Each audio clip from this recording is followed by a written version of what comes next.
Good morning and Assalamu alaikum class 9th. Today beta we are going to start our new chapter which is chapter number 4 named cells and tissues. I hope you have learned your third chapter very well. So today we are going to discuss chapter number 4. First of all, you are open your page number 52. You have seen the paragraph above which is only an introduction or informational type, so we will not going to learn it. Our proper topic is a microscopy and the emergence of cell theory. I'm going to read it. The use of microscope is known as microscopy. Firstly, highlight this definition.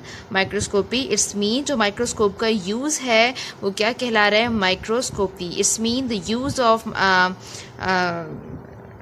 microscope is known as microscopy. This is the definition highlighted separately.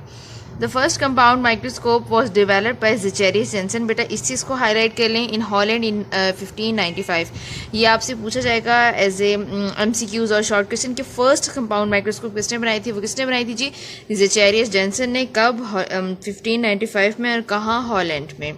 It was simply a tube with lenses at each end and its magnification is ranged from 3x to 9x. वो क्या थी? एक simple सी tube थी और उसके आखिर में क्या लगा हुआ था? एक लेंस लगा हुआ था और उसकी मैग्नीफिकेशन की रेंज क्या थी? 3x से 9x, मतलब बहुत ही थोड़ी सी थी. तो जब आपसे पूछा जाएगा कि सबसे पहली माइक्रोस्कोप किसने और कब बनाई थी, तो आप बताएंगे कि पहली कंपाउंड माइक्रोस्कोप थी जो ज़ेचेरियस जेनसन ने बनाई थी, वो हॉलैंड में थी और 1595 में बनाई थी. उसकी मैग्नीफिकेशन 3x से 9x थी और वो एक सिंपली एक ट्यूब थी जिसके आखिर में लेंस लगा हुआ था. इसके बाद हमारे पास 2 इंपॉर्टेंट टर्म्स आ रही हैं. Number 1 is magnification and then resolving power और रिजोल्यूशन. ठीक है. The two magnification highlighted separately and also highlight the resolution power as they have mentioned in bold words. Magnification is the increase in apparent size of an object and is an important factor in microscopy. आप बस मेरे कैमरे पे focus करें. ये देखिए, ये magnification होती है इंक्रीज इन अपेरेंट साइज. ये मैंने साइज इंक्रीज कर दिया. It is known as magnification power. ठीक है. इंक्रीज इन अपेरेंट साइज, जो हमें दिखाने देने वाला साइज है उसको इंक्रीज कर देना, और ये माइक्रोस्कोप में बहुत इंपॉर्टेंट फैक्टर है. जाहिर सी बात है, कोई भी हम छोटी चीज़ देख रहे हैं, अब उसको बड़ा करके देख रहे हैं, तो वो हम मैग्निफिकेशन पावर का यूज़ करेंगे. इसके बाद हमारे पास है resolution. It is the measure of clarity of an image. इस मीन के उसको क्लियर करना. अच्छा, अब आप ये देखिए, मैं आपको अभी क्लियर करती हूँ. ये देखिए, मैं अपने कैमरा पे क्लिक करूंगी तो एक जगह फोकस हो जाएगा, वो जगह ज़्यादा जो है वो क्लियर हो जाती है, या कहीं से ब्लर आ रही होती है और कहीं से सही आती है, तो इसको हम कहते हैं रिजोल्यूशन. ठीक है. उसकी क्लैरिटी लाना, उसके अंदर से ब्लरनेस, उसके अंदर से धुंधलापन को ख़त्म करना. ठीक है. It is the minimum distance at which 2 objects can be seen as separate objects. Resolution power क्या होती है? ये एक मिनिमम डिस्टेंस होता है जहाँ से इंसान ह्यूमन नेकेड आई जो है वो सेपरेट ऑब्जेक्ट्स देख सकती है. तो human naked eye can differentiate between 2 points which are at least 0.1 millimeter apart. वो कह रहे हैं ह्यूमन बींग्स की नेकेड आई की कितनी रेजोल्यूशन पावर है? अगर 2 चीज़ें पड़ी हों और वो 0.1 मिलीमीटर अपार्ट हो तो ह्यूमन नेकेड आई कहेगी कि ये दोनों सेपरेट हैं. ये 0.1 मिलीमीटर नहीं है, ये मैं आपको एज ए एग्जाम्पल शो कर रही हूँ कि हर वो चीज़ जो 0.1 मिलीमीटर अपार्ट होगी, ह्यूमन नेकेड आई कहेगी ठीक है ये सेपरेट है. जो 0.1 mm से करीब होंगी, बेशक के वो अलग होंगी, ह्यूमन बींग्स कहेंगे जी ये तो एक ही है. इट्स मीन कि हमारी नेकेड आई में कितनी रेजोल्यूशन है? 0.1 mm. तो काइंडली आप इसको हाईलाइट कर लें. ये बहुत इंपॉर्टेंट जो है ऑब्जेक्टिव टाइप है, उसमें आता है ये MCQs में. This is known as the resolution of human eye. ये आपसे पूछ जाएगा what is the resolution of human eye, तो आप बताएंगे if we place 2 objects 0.05 millimeter apart. यहाँ से उन्होंने मेरी बात ही कही है. Human eye would not be able to differentiate them as 2 separate objects. Human beings कहेंगे ये 2 सेपरेट ऑब्जेक्ट्स नहीं है बल्कि ये तो एक ही है. Magnification and resolution can be increased with the help of lenses. हम इन दोनों चीज़ों को लेंसेज के इस्तेमाल से इंक्रीज कर सकते हैं. फॉर एग्जांपल, अगर एक शख्स है जिसकी आंखें कमज़ोर हो गई हैं तो हम क्या करेंगे? लेंसेज लगा देते हैं, तो उसकी मैग्नीफिकेशन और रेजोल्यूशन पावर इंक्रीज हो जाती है. इसी तरीके से अगर किसी की करीब की कमज़ोर हो गई है तो हम उसके लिए लेंसेज लगा देते हैं। इसके अलावा अगर हमने बैक्टीरियाज, जर्म्स और वायरसेस वगैरह को देखने जो ह्यूमन नेकेड आई से विजिबल नहीं है तो हम माइक्रोस्कोप का यूज़ करते हैं। और माइक्रोस्कोप में क्या होते हैं, लेंसेज लगे होते हैं, तो वो लेंसेज हेल्प करते हैं कि हम वो चीज़ों को देख पाएँ। तो यहाँ पे हमें यही कह रहे हैं कि magnification and resolution can be increased with the help of lenses. I hope you understand this. It was our introductory paragraph. Next time we will study about our light microscopy and electron microscopy. This topic consists of short question and MCQs type. तो बेटा mark it and learn it. ठीक है. Next time I will teach you light microscope. मैं थोड़ा थोड़ा पढ़ा रही हूँ ताकि आप साथ का साथ याद करते जाएं और इसको टेंशन नहीं लेनी, इंशाल्लाह आपको बहुत अच्छा सा याद हो जाएगा. आप ऑनलाइन लेक्चर्स दिल से लें. Thank you class for taking this online lecture. Good morning and Assalamu alaikum class 9th. Today our topic is light microscopy, page number 53 from chapter number 4, cells and tissues. We are going to discuss it. I have summarized some headings for your convenience. You will write these headings in this topic because this topic will come as a long question, and I have already told you when long question will came, you have to write it in proper format so you can gain good marks. Now I am going to read light microscopy. Now two types of microscope, that is light microscope LM and electron microscope EM, are used in microscopy. First you have to become very clear कि this one is the abbreviation of light microscopy. अगर कि तो वो ये लिख दें तो आप समझ जाइएगा ये लाइट माइक्रोस्कोप है. अगर वो LM लिख दें तब भी आपको समझ में आ जाएगा कि ये किस बारे में बात कर रहे हैं. और जो इलेक्ट्रॉन माइक्रोस्कोप होगी उसको हम डिनोट करेंगे EM से, वो हम बाद में डिस्कस करेंगे. लाइट माइक्रोस्कोप सबसे पहले आएगी इसकी heading working of LM. You have to mention it. A light microscope work by passing visible light through a specimen. What is a specimen? Specimen वो कोई भी चीज़ होती है जो आप देखना चाहते हैं.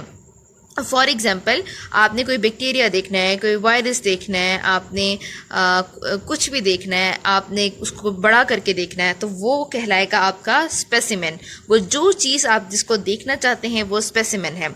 अब लाइट माइक्रोस्कोप कैसे वर्क करती है, वो कोई भी स्पेसिमेन, वो कोई भी चीज़ जो आपने देखनी है उसके अंदर से वो लाइट को गुजारती है बाय पासिंग विजिबल लाइट. वो लाइट जो हमें नज़र आती है वो विजिबल लाइट वो स्पेसिमेन में से गुजारते हैं और फिर हमें क्या नज़र आती है, इमेज.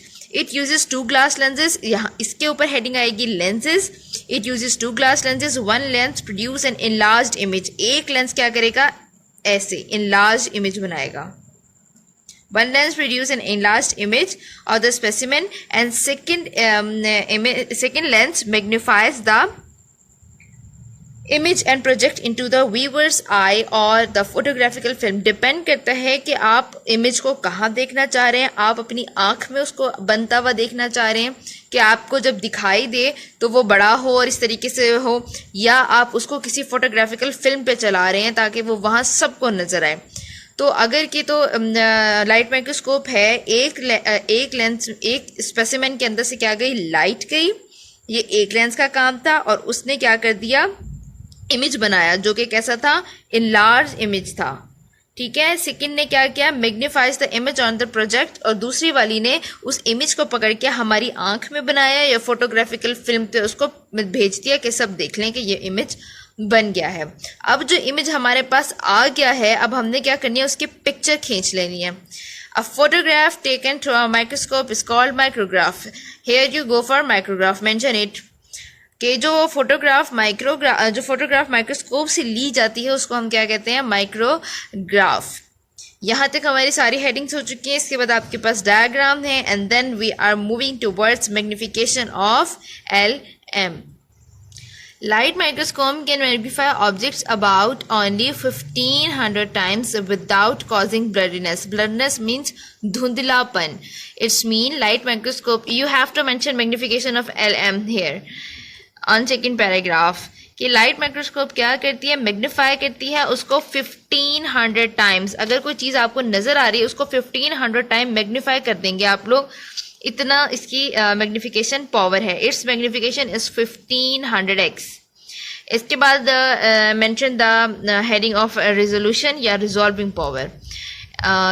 ठीक हो गया. Its resolving power is 0.2 micrometer when 1 micrometer is equal to 1 by 1000 millimeters highlighted.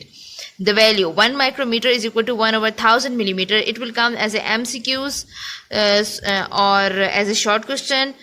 So you have to write it. In other words, the LM cannot resolve distinguish objects smaller than 0.2 micrometer. It's mean वो objects जो 0.2 micrometer से छोटे हैं LM उसको distinguish नहीं कर पाएगी. It is about the size of smallest bacterium. ये क्या है, सबसे छोटे बैक्टीरिया का साइज़ है कि इससे ज़्यादा जो छोटा होगा उसको वो आइडेंटिफाई या सेपरेट या उसकी नहीं बता पाएगा कि ये सेपरेट ऑब्जेक्ट्स हैं. The image of bacteria can be magnified many times but light microscope can not show the details of internal structure. अब जो लाइट माइक्रोस्कोप है वो उसको मैग्नीफाई तो कर सकती है, हमें बड़ा करके दिखा सकती है, लेकिन उसकी इंटरनल स्ट्रक्चर्स के बारे में हमें नहीं दिखा सकती. ठीक है, यहाँ पे उन्होंने हमें डायग्राम दिखाई है कि हमने ये मैग्नीफिकेशन करने के बाद इलेक्ट्रॉन माइक्रोस्कोप से तस्वीर ली है which is known as micrograph. तो इसमें इंटरनल स्ट्रक्चर्स नहीं नज़र आ रहे ना, इसमें नज़र आ रहे हैं. तो हमें वो यही बात कर रहे हैं कि लाइट माइक्रोस्कोप क्या करती है, इंटरनल स्ट्रक्चर या डिटेल्ड स्ट्रक्चर्स हमें नहीं बता पाती. अगर कि हमने डिटेल स्ट्रक्चर्स पढ़ने हैं और उसके अंदर हमने आइडेंटिफाई करना है उनको, तो हमें इलेक्ट्रॉन माइक्रोस्कोप की तरफ जाना पड़ेगा. तो ये किस में आएगा, लिमिटेशन ऑफ एलएम में. ठीक है, यहाँ से आएगा कि the image of bacterium can be magnified many times. इसके ऊपर आप लिखेंगे, ये है जी थर्ड लास्ट लाइन है आपकी, उसके ऊपर आप लिख लें लिमिटेशन ऑफ एलएम कि ये हमें इंटरनल स्ट्रक्चर्स की जो डिटेल्स है वो नहीं देगी. Okay class, thank you so much for taking this online lecture.